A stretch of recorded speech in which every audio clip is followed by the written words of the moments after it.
90,2 Serambi FM Syederalun kembali lagi di program talk show Kopi Bengo dengan Erpa Aceh dengan tema mengawal ambulans tanpa pamrih. Syederalun untuk Anda yang ingin bergabung silakan di 0651637172 atau WhatsApp di 0811689020. Dan sudah hadir di studio Serambi FM narasumber kita yaitu Teguh Romi Fahlevi Mukhtar, Wakil Ketua Erpa Aceh. Dan untuk Anda yang ingin Anda yang ingin mendengarkan via streaming bisa di www.serambifm.com dan juga via Facebook karena saat sekarang ini kita live di Facebook Radio Serambi FM Banda Aceh dan juga seluruh Facebook Serambi Group. Jadi ada Serambi On TV, Serambi News dan lain sebagainya. Oke, Bung Romi. Nah, ini saya mau tanya juga nih. Kalau relawan dari Erpa ini ada yang perempuan nggak? Kalau yang perempuan ada kita yang perempuan. Untuk saat ini di keseluruhan ada 3 di Kutaraja. Kalau Kutaraja itu kan Banda Aceh Besar ada 2 orang, Sufa sama Alia. Kalau satu lagi ada di Paseh Lok Semoy Aceh Utara itu Dara. Jadi Sri Kandinya dan 3 yang 3 itu dan yang paling cantik ya cuma mereka bertiga sebenarnya, nggak ada yang lain. Alhamdulillah gitu ya. Dan Romi, ini kan kalau dari mana sih yang paling jauh relawan Erpa itu? Dari Erpa itu dari mana nih startnya yang paling jauh kalau selain dari Kutaraja? Kalau kita di lintas timur semua berurutan. Kutaraja, Banda Aceh Besar, P2 Jaya, PD sama PD Jaya, Biren, Aceh Utara, Lok Semoy, Paseh dan Aceh Timur. Dan ada yang stay di sana gitu ya? Ada, di Aceh Timur ada. Kalau di lintas barat, jadi Aceh Barat dengan Nagan Raya kita gabung, jadi Barat Nagan. Terus satu lagi di Aceh Selatan. Jadi tidak seramai yang di Kutaraja sebenarnya, tapi kita lebih bahwasanya silakan, enggak apa-apa. Yang penting informasi kita estafet. Tapi kita ada di lintasan itu bukan berarti kita enggak dianggap gitu kan? Iya. Kalau orang bilang kan di lintasan enggak terlalu macet, enggak terlalu parah. Kita membantu bukan hanya membantu escorting ambulan, kita bukan hanya sekedar itu. Kita mau sampaikan gini, siapa sih yang tahu kejadian yang akan terjadi di jalan? Terkadang nanti ada yang trouble, terkadang nanti ada terjadi sesuatu apa-apa. Nah, kami dari Erpa bisa bantu semampu dan sebisa kami.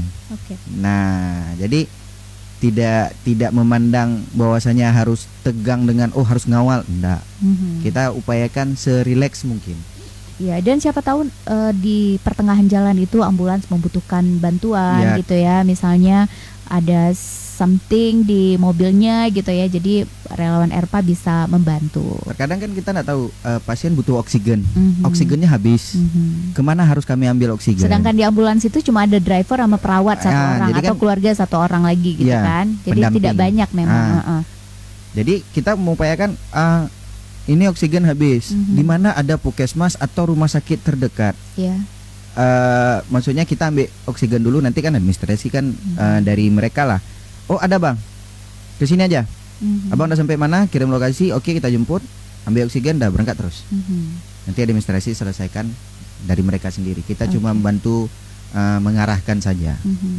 Terus kendalanya apa nih, Romi, untuk sebagai relawan Erpa? Kalau kita kendala di lapangan atau kendala seperti apa yang biasa dihadapi oleh relawan Erpa di lapangan? Kalau kendala sih kalau kita bilang ya, yang kendala selama ini memang udah jadi makanan sih sebenarnya seperti itu. Kendalanya gini, ada masyarakat, kalau kita bilang cerita nih ya kan Mbak, kalau kita bilang gini, kami dari relawan Erpa, dari emergency relawan Patwal Aceh, kalau dibilang di jalan itu pernah diserempet, pernah diludahi, pernah dimaki. Jadi dengan mengeluarkan kalimat kata-kata mutiara lah. Kita sensor aja ya Kak. Jadi dari hal itu kami pelajari, ya udahlah, memang udah sering kita untuk udah sering kita gitu. Tapi kita evaluasi diri, apa sih salahku sampai mereka memaki kita? Kita enggak salah. Memang dari dianya aja seperti itu. Kita siap ngawal, diskusi, evaluasi apa yang terjadi hari ini, apa yang terjadi barusan. Kita evaluasi, salahkan diri sendiri dulu, jangan kita salahkan orang lain. Nah, dari situlah kami ambil pelajaran. Kita coba untuk berbuat untuk lebih baik, teratur dan terarah lagi. Nah, kendala-kendalanya gini Mbak, mungkin miskomunikasi di antara kami itu bukan apa ya, masih ada ya, kita upayakan untuk lebih baik.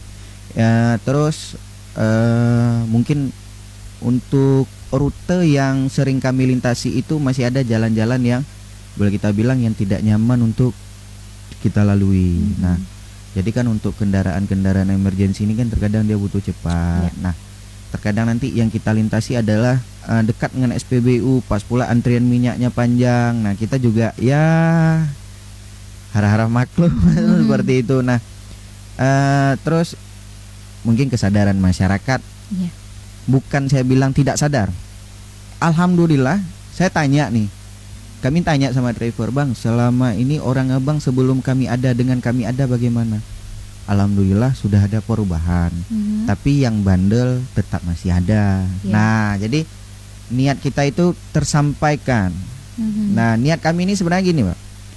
Kami ingin menyampaikan bahwasanya pentingnya kendaraan emergensi untuk diberi jalan. Baik itu ambulan dan pemadam kebakaran. Karena kenapa? Dalam Undang-Undang Lalu Lintas dan Angkutan Jalan, Damkar yang nomor 1, nomor 2 ambulan diprioritaskan di jalan raya. Presiden aja kebagian ke nomor 4, tamu negara kebagian nomor 5. Kenapa? Sedangkan kita yang bukan siapa-siapa mencoba menghalangi mobil pemadam kebakaran dan mobil ambulan. Kan seperti itu. Nah, kita ingin menyampaikan ke masyarakat, tolong beri jalan. Kita tidak bisa bantu lain, bantu kasih jalan. Itu saja sudah cukup sebenarnya. Karena itu lebih bermanfaat. Kita tidak tahu kan siapa yang di dalam ambulan, sakit apa dia, keluarga kita atau bukan, kita tidak tahu. Nah, dari situlah niat ingin kita sampaikan. Sok atuh, kasih aja jalan, minggir bentar, nggak merugikan kok waktu untuk kita pinggir sebentar untuk melewati, kasih jalan untuk ambulan atau damkar tersebut. Nah.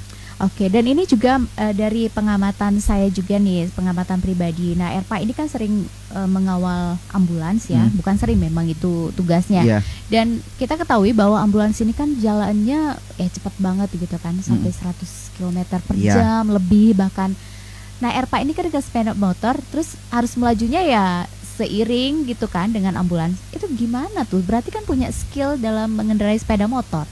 Apakah ada riwayat pebalap di relawan ERPA ini, atau mungkin itu salah satunya syarat untuk bergabung ke ERPA? Sebenarnya bukan bukan semua pembalap di ERPA, cuma kan background kita di ERPA ini kan berbeda-beda. Ada yang dari sipil masyarakat biasa, ada yang juga dari organisasi radio komunikasi, ada juga yang dari bikers. Jadi kan semua kita gabung di sini. Nah, terkadang kita sharing, Bang, aku mau jinjitin motor. Oh, jinjit motor berapa senti gitu. Kalau untuk nikung sekian nggak bisa. Oh, kalau mau nikung enak nikungan tuh pakai ban ini. Ya kita kan sama-sama pelajari gitu. Nah, terkadang nanti waktu ya reading kecil-kecilan lah, suntuk Sareo, misal seperti itu. Atau enggak ke Kurung Raya, Pasir Putih. Ayo kita bilang suntuk-suntuk nih, Mbak. Disitulah kita tes-tes nanti. Ya coba. Nah, kalau menurut skillnya itu ya karena sering ngawal, terkadang nanti nonton di YouTube, ya kan bagaimana cara pengawalan teman-teman yang lain. Terus kita juga tanya juga sama yang di bidang bagian pengawalan seperti itu. Nah, kita tanya, Bang, kalau ngawalnya gini bagaimana? Nah, mereka mengarahkan, alangkah baiknya seperti ini. Kita juga di buku saya gini, ERPA nih kalau boleh dibilang gini aja, kalian safety riding. ERPA tuh harus safety. Dan boleh saya bilang gini, nggak diizinkan ERPA ngawal nggak ada helm, nggak ada pakai untuk nggak pakai atribut atau lengan panjang kita bilang. Terus nggak pakai sepatu. Semua harus kita bilang pakai sepatu, pakai helm, karena sekarang posisinya protokol kesehatan harus kita jaga, harus kita ikuti. Wajib semua selama pengawalan ambulan wajib pakai masker. Nah, untuk di rumah sakit jaga jarak. Kalau memang itu pasiennya mencurigakan dan lain sebagainya, jangan mendekat. Nah, keselamatan diri sendiri kita utamakan. Kalau diri sendiri sudah kita jamin bahwasanya kita aman dan selamat, baru bisa kita tolong orang. Nah, di ERPA juga masih banyak nih yang muda gitu, yang untuk potensi ke depan juga bisa untuk ikut kadang mau ikut tes tentara kan, ikut tes polisi atau yang lainnya. Maka kita sampaikan, kalian masih muda, masih bisa untuk ikut tes. Apapun itu yang bisa kalian ikuti. Jangan gara-gara ngawal ambulan, gak pakai sepatu, jatuh kalian di tikungan, hilang kelingking sebiji, udah gugur, kalian gak bisa ikut tes lagi, saya bilang. Nah, keselamatan diri itu perlu. Selama ini kita tegur dari teman-teman pengurus, dari Pak Ketua juga, kita tegur teman-teman yang di ERPA ini semua kita sampaikan bahwasanya ini demi keselamatan diri sendiri, bukan untuk orang lain. Oke, jadi memang keselamatan diri sendiri itu adalah yang paling penting. Kemudian juga safety ridingnya juga harus diperhatikan, gitu ya. Kemudian juga izin orang tua harus itu yang ada wajib. Pasti. Itu wajib. Jadi gini, kalau kita cerita pengalaman, ada teman kami, dia masuk gabung di ERPA. Saya bilang ini formulir ada. Semua mengisi persyaratannya, wajib punya SIM. Jadi nanti fotokopi SIM-nya, KTP, pas foto. Di surat persetujuan di formulir itu ada tanda tangan orang tua. Nah, taruh nomor HP orang tua. Bah, orang tua jauh. Sama siapa tinggal di sini? Sama kakak. Buat nomor kakak. Saya bilang gitu. Buat nomor keluarga di situ harus ada, nggak boleh nggak? Ya mungkin naas ya, tanda tahu. Seminggu kemudian dia pulang kerja tiba-tiba dan terjadi gesekan sikit menyebabkan dia kecelakaan. Kita nggak tahu mau hubungi siapa. Kebetulan dia dibawa ke rumah sakit itu tahu kalau dia anggota ERPA. Kami ditelepon, kami telepon keluarga. Akhirnya tahu.